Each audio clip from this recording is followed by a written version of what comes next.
ഭാരതത്തിന്റെ പ്രധാനമന്ത്രി നരേന്ദ്രമോദി വാരണാസിയിൽ ഇന്ന് പത്രിക നൽകി. 2014 മുതൽ മൂന്നാമത്തെ തവണയാണ് പുണ്യനഗരമായ വാരണാസി മണ്ഡലത്തിൽ അദ്ദേഹം മത്സരിക്കുന്നത്. ഉത്തർപ്രദേശ് മുഖ്യമന്ത്രി യോഗി ആദിത്യനാഥ്, പത്രിക പിന്താങ്ങുന്ന 4 വ്യക്തികൾ എന്നിവരുടെ കൂടെയാണ് വരണാധികാരിക്ക് പത്രിക കൈമാറാൻ നരേന്ദ്രമോദി എത്തിയത്. ഇത്തവണ അദ്ദേഹത്തിന്റെ എതിരാളികൾ കോൺഗ്രസിന്റെ അജയ് റായിയും BSPയുടെ അത്തർ അലി ലാറിയുമാണ്.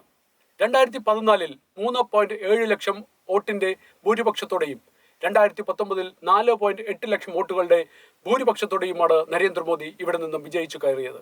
പത്രിക സമർപ്പിക്കുവാൻ പോകുന്ന വഴി UP മുഖ്യമന്ത്രി യോഗി ആദിത്യനാഥിനോടൊപ്പം വാരണാസിയിലെ ഗംഗാതീരത്തുള്ള ദശാശ്വമേധ് ഘട്ടിലും കാലഭൈരവ ക്ഷേത്രത്തിലും സന്ദർശിച്ച് അദ്ദേഹം അനുഗ്രഹം വാങ്ങി.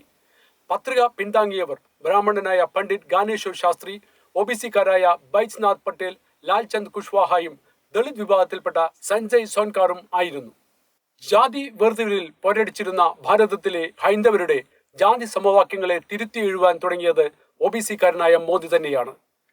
ദളിത് വിഭാഗക്കാരായ ശ്രീ രാംനാഥ് കോവിന്ദിനെയും ആദിവാസി സമൂഹത്തിൽ നിന്നുള്ള ശ്രീമതി ദ്രൗപദി മുർമുവിനെയും ഭാരതത്തിന്റെ പ്രഥമ സ്ഥാനത്തേക്ക് അവരോധിച്ചതും മോദിയുടെ ഭരണകാലത്ത് തന്നെയായിരുന്നു.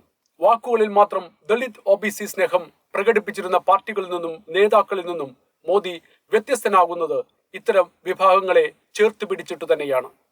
മതേതരമെന്ന് പുകഴ്ത്തി പാടുന്ന ഇന്ത്യൻ ഭരണഘടനയിൽ നിർവചിക്കാത്ത മതത്തിന്റെ പേരിലുള്ള സംവരണങ്ങൾ നൽകുന്ന പാർട്ടികൾക്കെതിരെ നരേന്ദ്രമോദി കടുത്ത ഭാഷയിൽ ഈയടുത്ത് വിമർശനം ഉന്നയിച്ചിരുന്നു.